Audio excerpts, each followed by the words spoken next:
ماشي ديك الحاله اللي درتي داك الدري راه ولا مخول مع الحمام راه تصد.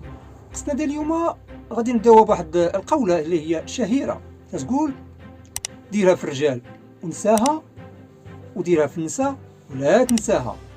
أكبر شمس العشية هي اللي غادي دير ليه هاد القصة ديالنا.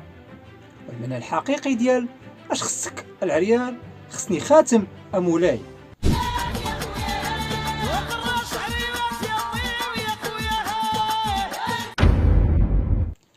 التراب اللي ما تجيبش فلوس سير وخليها. هذا هو الكلام الاخر ديال جمال اللي كان تيتناقش هو وباه تقلق منه ونهض بيناتهم صداع، حيت كان تيقول ليه جمال نوض تحرث الارض، وجمال تيقول ليه الارض هي اللي ما نحرتش. اودي نوض تحرث الارض وما غاديش نحرث الارض. اودي حرث الارض ما نحرثش الارض. هذه هي الهضره اللي بقات بيناتهم.